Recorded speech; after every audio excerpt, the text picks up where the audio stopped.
They are, and I can't really see why. Let's see what There's happens if I turn off League. And then turn off Chrome. And then turn off ah Battle.net. shit. Nah, I got Twitch. sufficient defense against this one. Steam. Can I turn off... No, you can't turn off Steam. The problem is I got 90 to 96% load on the GPU running this and almost nothing on the CPU. And the CPU would probably do a lot better. True.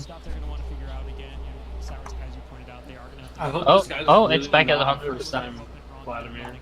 It doesn't make sense, does it? Nope.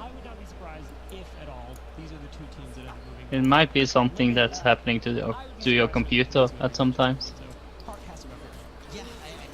Ba-doom, ba-doom. I think, Mike, did you disconnect? Oh, okay. What? I thought you were the one that disconnected. No, hopefully somebody in the house was downloading something, they stopped, so I'm not lagging anymore. Okay. Yeah, they moved to another channel.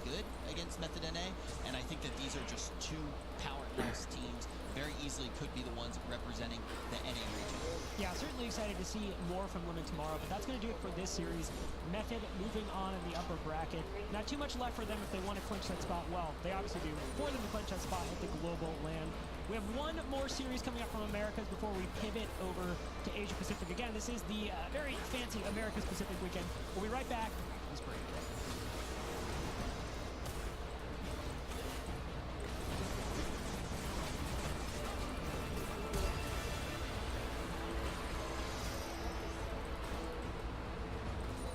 Barrier? What the hell?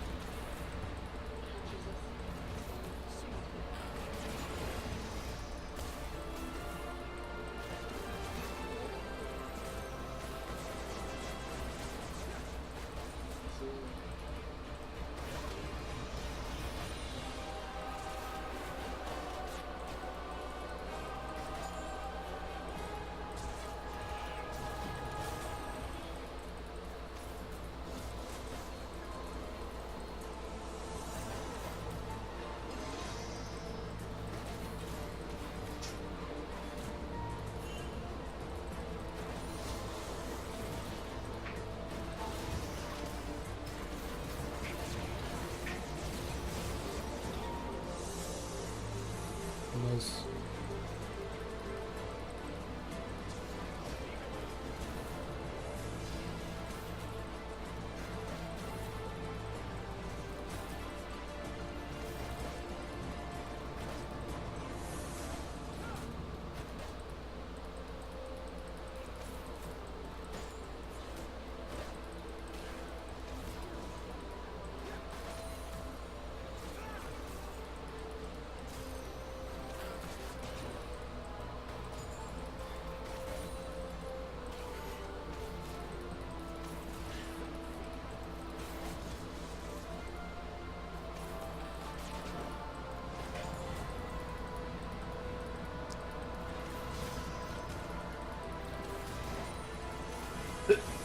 Have you seen all the other Marvel movies? No, I haven't watched the last Thor movie.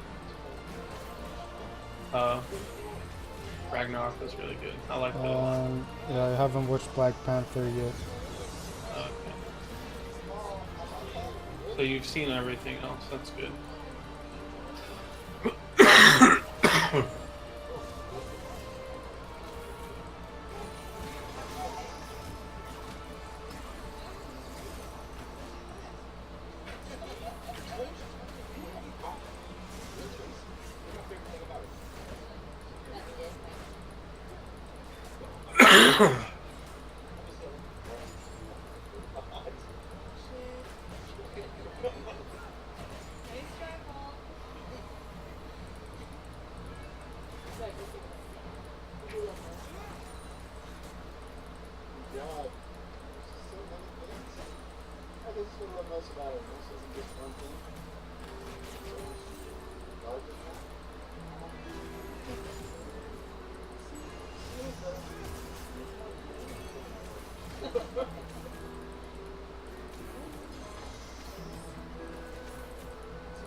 Ladies and gentlemen, this is going to be a pretty crazy weekend because by the end of it, we are going to know every single team going to the first ever Mythic Dungeon Invitational LAN. My name is Rich, and I am joined on the desk right now by Sloot and Jack, two of the most handsome gentlemen that ever did live, ever did sit on a desk, and ever did play a Mythic Dungeon. And guys, we got a really good one right now.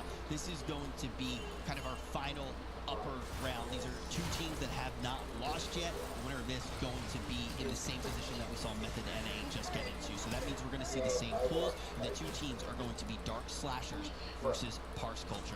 Now, we know what that first dungeon is going to be now, Jack. How do you think Dark Slashers will fare in this one? Oh, I think Dilemma, really, as team captain of Dark Slashers, is extremely excited for Black Gold being able to take advantage of that mage cheese that we've seen.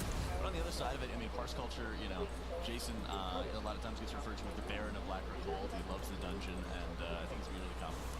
Baron of Black Gold. Yeah, we were talking about that just a little bit this morning. We got to say it, but it's going to be Dark Slashers versus Parse Culture. Now, we talked earlier about Dark Slashers and kind of their path and kind of forming right now and being a team. So for anyone who didn't really get to watch, what is the deal with Dark Slashers as a squad?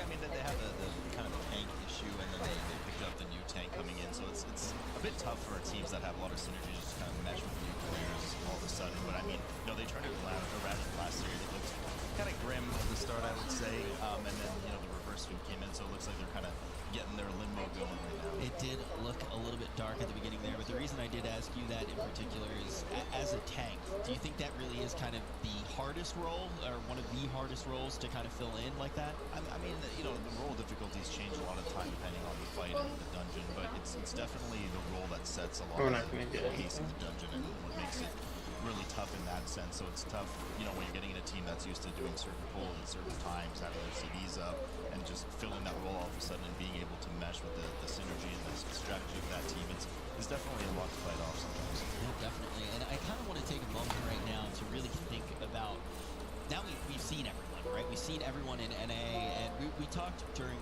last weekend about EU and how strong they really seem to be. You go all the way down to their 8th team, and it's like, these guys can be scary if they do make it all of the way to the first global LAN. When we're taking that look at NA right now, how does this region fare compared to the other regions? How many really scary teams do you think lurk in this talent pool? I think in many ways it's been very interesting to see how specialized a lot of teams have been on certain dungeons. Like Limit especially has shown that they are not a super widely diverse team. They look at the EOA, for example, they even were tweeting, they're saying, oh yeah, we didn't even bother practicing this dungeon at all, you know. We weren't ready for it, we weren't even prepared for it, it was their pick, they were able to take it away from us. And I think part of that is, you know, part of their mission is saying if teams are going to be so well prepared for their counter picks, well, we might as well just be equally well prepared.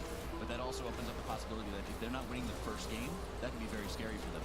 And in Dark Slashers, on the opposite side of that, they're very well prepared for those next 2 dungeons, so even though they dropped them off souls, they're able to actually do the reverse sweep, like I said. And this is what we really need to be paying attention to, because we're trying to figure out what the best practice really is. There's an overwhelming amount of factors that you do need to be looking at if you are a team pushing these keys, and now we are starting to see, okay, what is the best way to practice? What are the best team strategies? Do you want to be really wide, or do you want to just be very narrow and very specialized? But guys, we're going to be jumping straight into this dungeon, Dark Slashers versus Parse Culture. Who is going to be able to take that first map win? We know just how important that first map can be, and we know just how easy can be. I mean, it's not, you know, we joke about it, but numerically speaking, Get out. especially with Dilemma performing, like if they perform well, it's really tough to overcome that obstacle. We saw it happen, you know, last week. Rich Rich, I don't even want to hear it. From personal experience, I'm just going to say it's not easy being cheesy. So this mage is going to have some very hard work here. Fair enough. Both teams right away, of course, opting to use their Invis pod, getting right to that first boss. A lot of the nasty traps that you really don't want to deal with, Jack. I'm not talking about what's in your kitchen. It takes a ton. There's lots of mobs that add 75%, resistance buffs. You got to interrupt heals. It's just a mess to deal with. Both teams getting right up to the Amalgam Souls. Fresh out of the kitchen here, Dark Slash is going into Amalgam Souls and Parse Culture not far behind them. They are, of course, engaging with that Forgotten Spirit off to the side there, giving that a little bit extra Sephu's proc, a little bit extra cleave damage maybe to be able to get that down. You are seeing Dilemma going down immediately due to, of course, the scythe that comes out from the boss there. They're getting that quick battle res onto him, so it won't be a huge deal, but besides just losing out on that Bloodlust timing, so they might be a little bit behind there, but you really hate to see it so early on.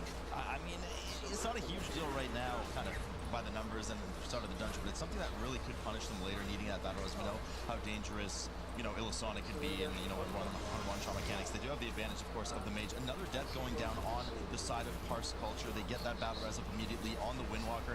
Not really sure what's going on. Not the most dangerous boss in the world. We typically don't see almost any deaths amongst all the regional that we've seen. So both teams incurring a death here. Perhaps a bit of a brain fart, if you will, on their side. Nonetheless, they do have those battle reses to use and to get the players up right away. Well, at least, at this point, they're at equal footing where they're equal boss percentage, basically, and equal in terms of lacking that battle res there.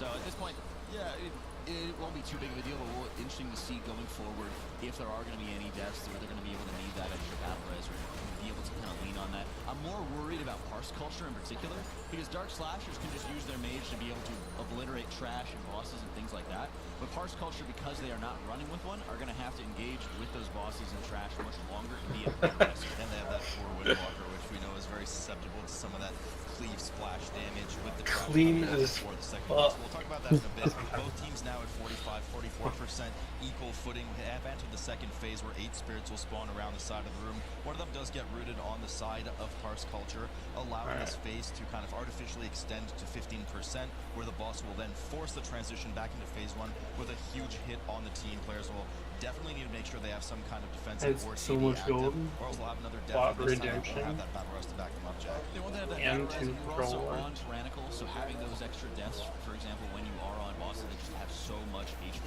to them, even if you're having a death that's not going to be wipe worthy, it's still going to put you behind so much further, because it'll be taking so much extra time to be able to get the boss down and be able to deal with here. So they really got to make sure they watch that soul, because I believe they did actually have that soul go into the boss very closely, because the cast started just a little bit over, but thankfully no deaths. Thankfully, no deaths. Indeed, both bosses now reaching that sub 10% mark, after which they will start the RP, and teams will have a moment to just recollect themselves before getting up to the first Spire in at the Black Rook Hold.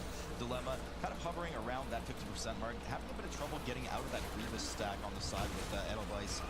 I mean, that Grievous does stack up to 5. You have to 5 second forward. 90% HP to get rid of that increase in You don't- damage. you probably don't need Bosses it. do fall on both sides. Both teams, now waiting at the door, getting ready to go up. I like the decision by Edelweiss not to really put that much healing out onto Dilemma there.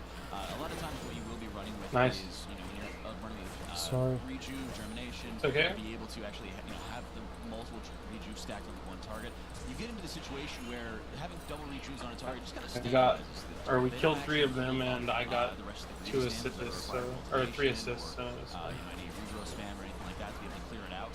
So at that point, once you say, oh, I know that they're stabilized in HP, there shouldn't be anything else to hit to deal damage to them, I'm just going to keep on tunneling damage. That's a pretty nice Had spot to double be at B, when a boss that double like that. BF sword. Both teams heading up to the Spire right now.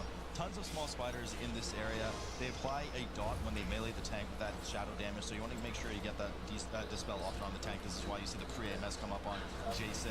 FOTM, of course, that stands for Flavor of the Month for that, the Strength of the Blood DK here. A lot of bursting damage on the teams. They do stabilize, and now they'll be working their way upstairs over to the larger spider and then into the hall. Big pull coming here for Dark Slashers.